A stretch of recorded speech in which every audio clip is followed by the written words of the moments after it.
Hi guys, I'm Woodcraft Hamster and I thought I'd do another quick sword review for you today. Now before I start, I apologise for the background noise. There's quite a lot of wind out today. I'm not sure how that's picking up on the microphone on my camera. But what I want to talk about today is this. Now this is the Hanwei Tinker early medieval single-handed sword, a little bit of a mouthful, but essentially it is a single-handed double-edged blade based on an oak shot type 12. Now it comes with a leather-bound scabbard. You know, fairly standard fare, fits relatively well, no complaints about it whatsoever. The sword itself is the sharp version, and as with my the 9th century Viking sword, it came sharp but not as sharp as I liked.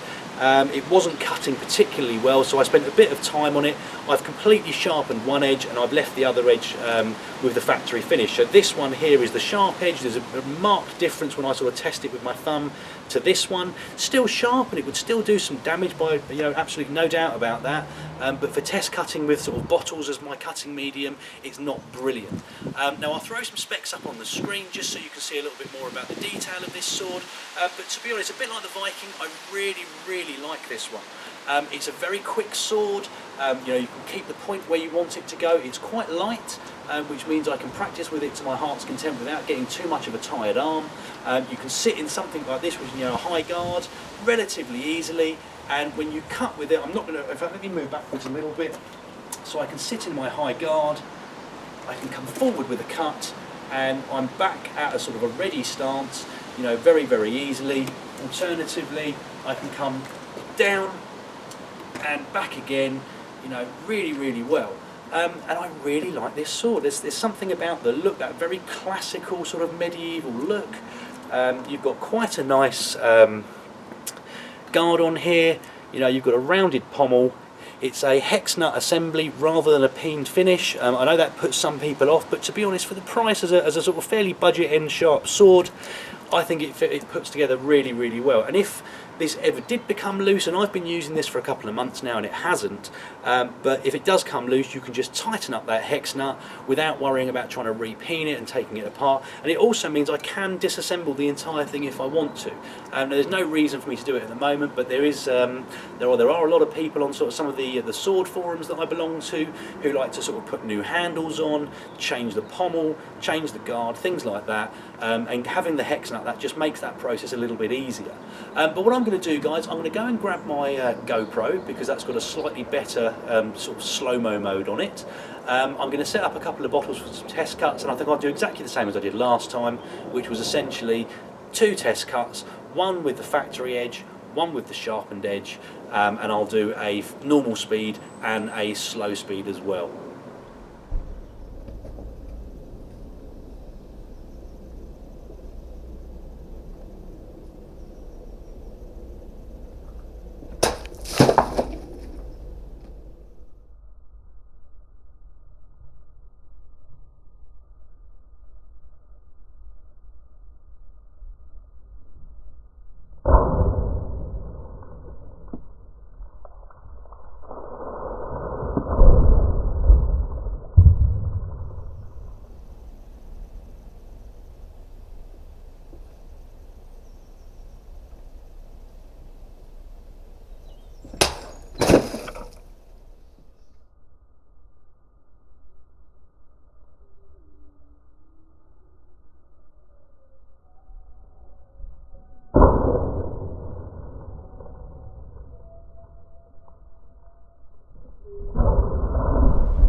Right then, guys, well, hopefully, as you can see from that footage, the factory edge is by no means bad. I've actually got the 2 bottles down here to show you. So this was the cut from the factory edge.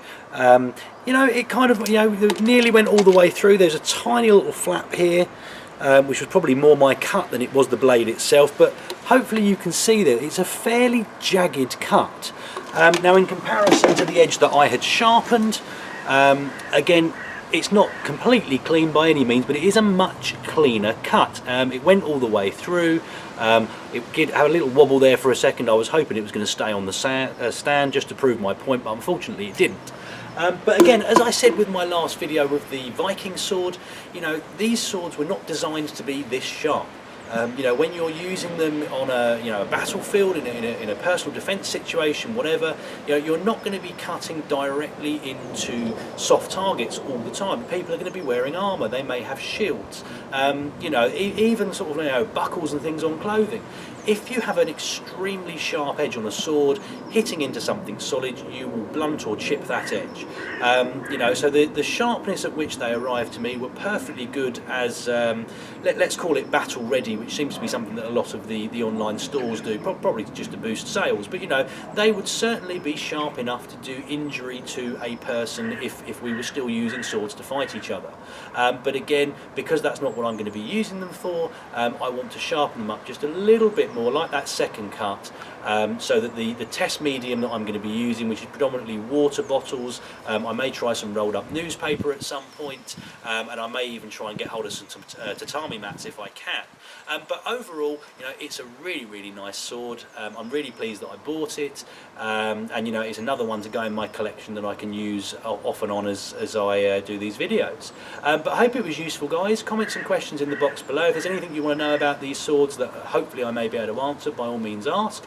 Hit like and subscribe if you'd like to see more, and I hope you'll all join me next time. Thanks, guys.